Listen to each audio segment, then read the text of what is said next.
Hi everyone. In this video, I'm going to walk through the process of creating contours with the purpose of laying them out for fabrication using a laser cutter or CNC router.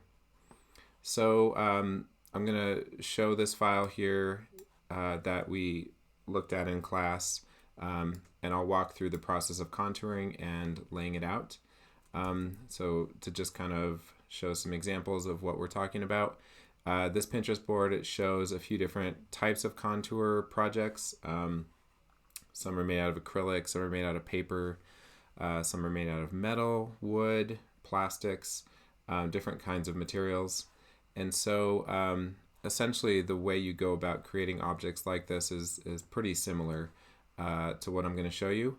And to get these things fabricated on campus, you can use the Idea Forge prototyping lab, and you can go to this page and see what kind of machines they have.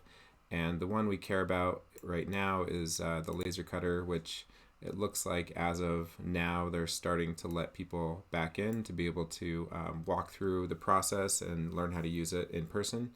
So I highly recommend getting there when you can. But the big thing you want to look at first is how to submit files on here. So submit fabrication request is the button you want to click.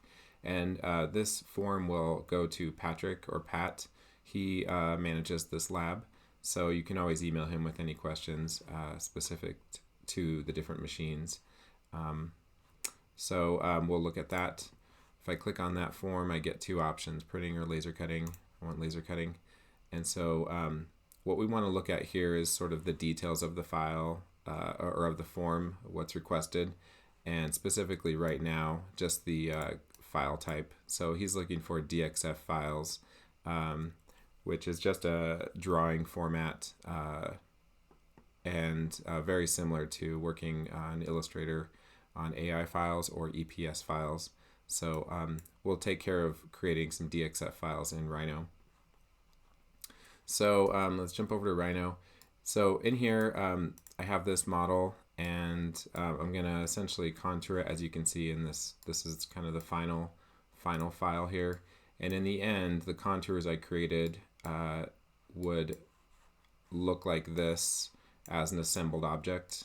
This is a Make 2D render, perspective render of my contoured object. And so if you're new to contouring, check out the other video where I contour the Stanford bunny and kind of walk through the process of doing that. I'm going to move sort of quickly through that here to get to showing how to lay it out. So I'm going to go to a new file here. This one is sort of a starter file. It just has my original model in it and everything else is gone. So we'll walk through the steps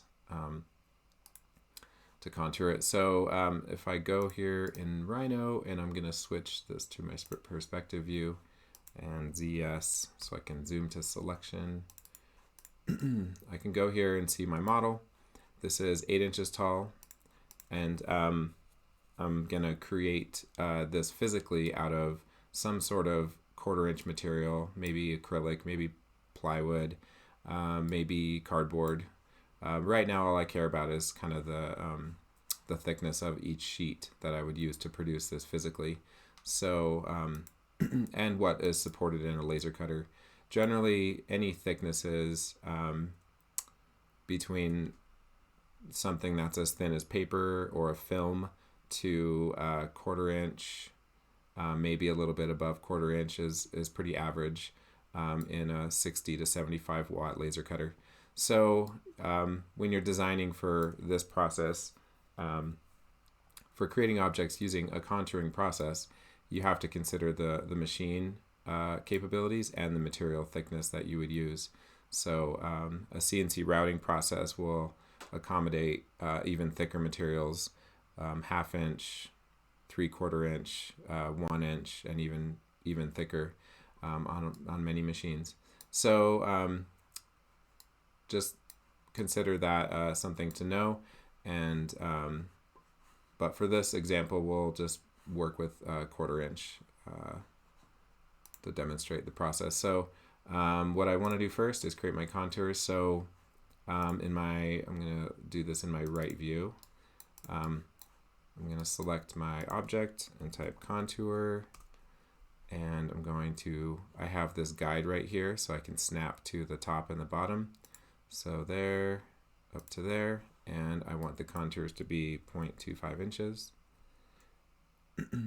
Enter. And as you can see, I now have contours created for this object vertically. And so if I go back to my perspective view, you can see what I have. So yes. So what I get here are the contours that represent each layer. And currently they are not grouped. So this inside circle and the top, for instance, they're not grouped. So I would need to make sure I group all those layers. Let me do this one more time. I believe I can group those. So let me do that one more time. Contour, group objects by contour plane. I think if I check that, it works to keep them together. Let's try that. Pull this over. Perspective view, zoom in. Yep, there we go. So it keeps each layer grouped. So I want to tick that box if I'm contouring something where I have multiple curves created in the process. So I'm going to take these curves and select them, go back to my perspective view, and I'm just going to copy them over using the copy command and holding shift. Just bring them over here. I could have also just copied them over in the top view, but that's okay. And I'm going to go ahead and extrude curve on these and give them a thickness of 0.25. So solid objects. Then I'm going to delete my original curves there. So what we see here are different contours extruded to create this shape. And so what you'll see, off the bat is sort of the stair stepping that occurs in a model like this. That's expected. These are flat pieces, and they're not curved like the original form. So it's an artifact of the slicing of the contouring process. If I had a higher or a smaller contour, like 1/8 of an inch, I would have twice as many layers right here. So I'd have more pieces to cut, but I would have a finer curve happening all around. I wouldn't have the same sort of resolution of stair stepping occurring. So it's at this level, it's sort of an aesthetic choice, and just the effect that I'm going for in this case. So the next step with this, what I can do with this sort of extruded version of it is I can group it. So I have a single selection here, and if I wanted to, I could render this. I could go rendered and sort of spin around and take some screenshots to capture some instances of it. I could also do a make 2D on it. Say I want that angle right there. Make 2D. And I can say apply, and what that will do is create a drawing in the top view. So I can sort of find some interesting instances to visualize this way. And these are just curves. It creates curves based on the projection that I was in. So my perspective view. Here's another example of one where I sliced from left to right on the object. This one is from bottom to top. So you can get different surface effects just by slicing it differently. So what we're going to do is lay out a couple of these pieces. So I'm going to go to the right view, and I'm just going to grab a couple slices to demonstrate. Ultimately, if you were going to lay this whole file out, or if I was going to lay this whole file out, I would do this with every single piece. I would make sure I was, grabbing a few pieces that could fit on a sheet and lay them out this way. So I grabbed the top 4, and I'm just going to copy and paste them over here in this box right here. So for right now, I'm going to delete that comment and this right here.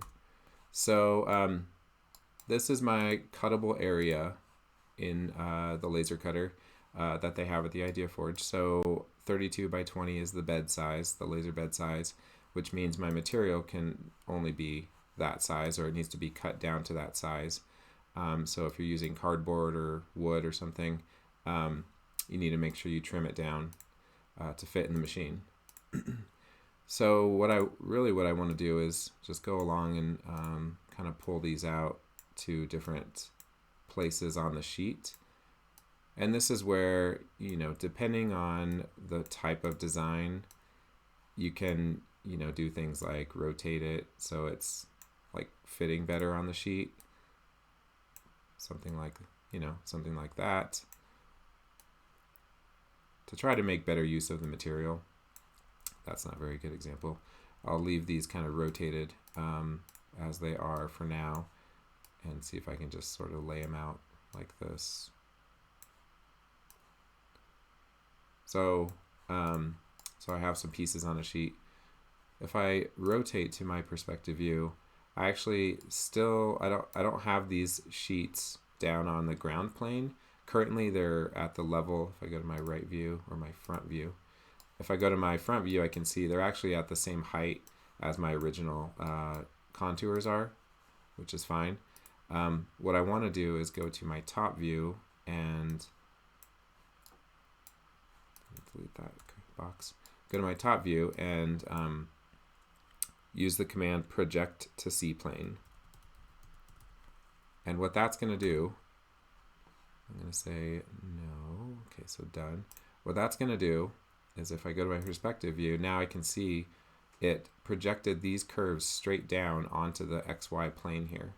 So what I can do now is select these, and I'm just going to go back to my top view and do copy from this corner right here, hold shift, just kind of copy it over here to the right. And I didn't select those top floating curves, just the bottom ones right here. So I could have deleted these in the process of creating the projection, but I didn't. So so these would be my curves here, and this is what I would want to then export to Fabricate. So I could get more elaborate with the color scheme. I could take these and put them onto a layer that's labeled vector cut, and they're all red based on the material or the color of that layer.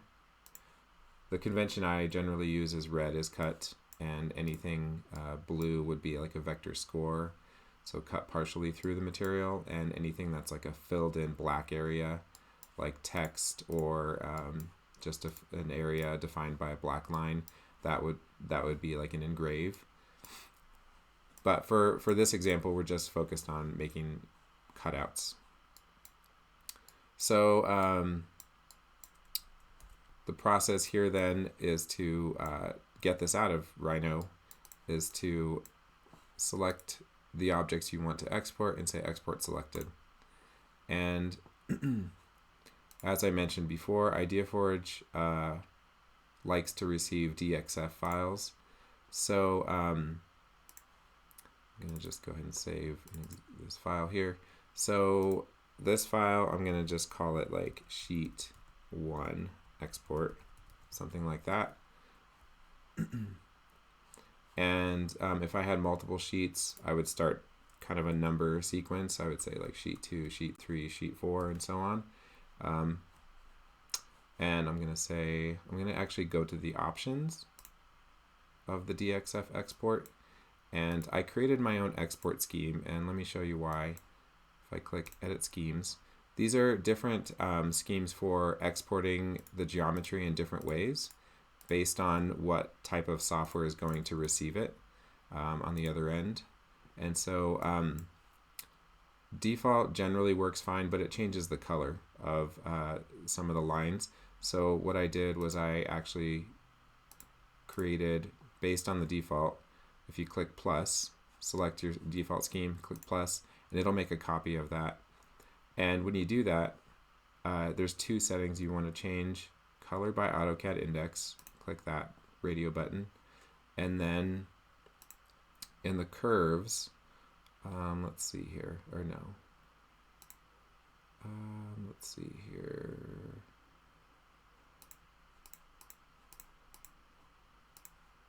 I believe that's it, but let me look at my other one. Curves, did I change anything here? Oh, explode polycurves. Okay, so yeah, so in the curve setting, you want to make sure you tick explode polycurves right there, or untick it, because by default it's exploding the curves. So if you remove it, then it keeps all the curves together, and then you can rename your scheme to something that makes sense. I called mine Idea Forge Export, so that's the one I'm going to use, and I'll explain why once it exports. So you can make sure you have your scheme selected here. Click Export and Export. And I can see that the curves are written, and if I go to my folder here, I get a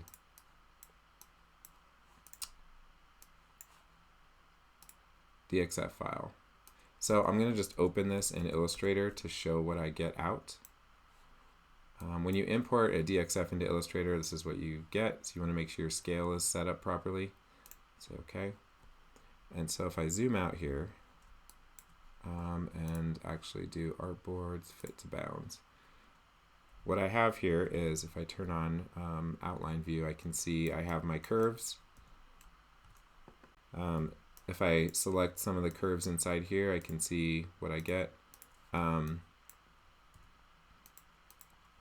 All these curves in here are on layers, so we have vector cut, and we have a default layer, which is what's in Rhino, and this has the outline of my material.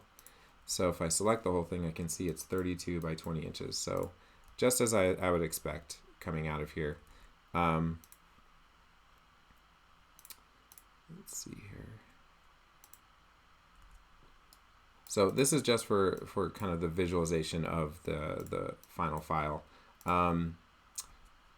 Another thing to note here is if I were to just export selected and use just default export, let's see what that does. Just call it export and then bring it into here. Okay, you can see what's a little different. So this outline right here is white, and then these pieces right here are separate curves. They're no longer grouped together. So let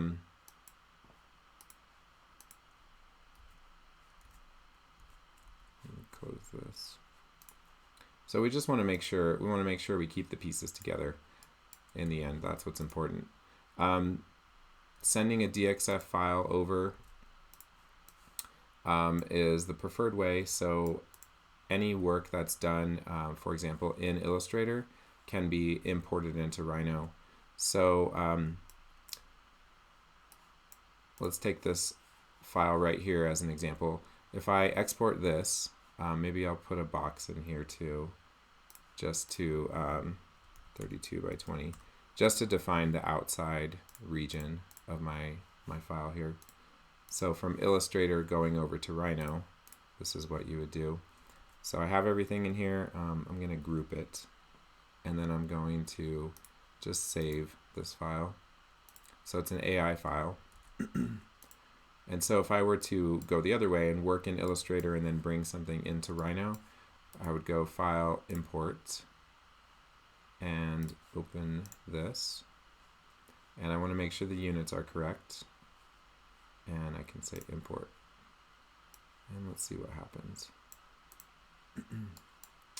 So here's what I imported. I'm not sure where I lost a curve on the side here, but everything else came in fine, it looks like. So these are, that's text right there. This would be like an expanded, filled in area text. If I wanted to take some text and convert it into curves, I could explode it and it turns into the outlines. So these are just useful things if you're working in one program and coming over to this program. And I could lay this out and then export it as a DXF from here if I were working with something from Illustrator. So really what's important is just knowing the process to get something out of here as a DXF. And if you export this as a DXF, and this might be dependent on the geometry itself, if there's something that seems off, you might want to experiment with these different export schemes and see what changes by exporting or editing a scheme like we did here, and changing the curves to export as different types of curves. In general, you can use the default settings for this one, and there shouldn't be any problems, but that's something that would take some experimentation based on the model that you have. So in general, it's good. You want to just see something like this. If I have multiple sheets, again, I could, you know, take some of these other contours, say it's some of these right here, top, I'm going to copy them over somewhere over here, and I'm going to copy this box, bring it over, and just start laying them out. So laying it out. Again, these are going to be groups because in this file there's an inside circle and a outside square shape. So I think I only have 4. And then I would project a C-plane. In this case, I'm going to delete the objects, yes. So then when I go to my perspective view, I have my final pieces here. So for each sheet that you would need to lay out for all the pieces you have, you can just kind of make a grid of them and export each sheet as a file. So this would be one DXF, this would be another DXF, and so on. So let me go back here, and I want to show you one more file. This is a very simple kind of template I set up that you can use to start from. It's really just, it's pretty basic. It just has a rectangle that's 32 by 20 inches and a couple little test things to start with. If you were to go to the IdeaForge and want to just run a basic test of cutting something out and a score line on it or some kind of engrave. But you can start with this, or it's really just a rectangle you can start with. So this is also included in the Git repo for this week. So kind of going to the repo really quick. All the files I'm showing are contained in this Git repo under week 10. So after producing the DXF files, if you have one, you would just submit your one DXF file, or if you have several for different sheets, you could just zip them up into an archive and upload it here. Shouldn't be very big. So that's all for this tutorial. Let me know if you have questions via Slack. Thanks.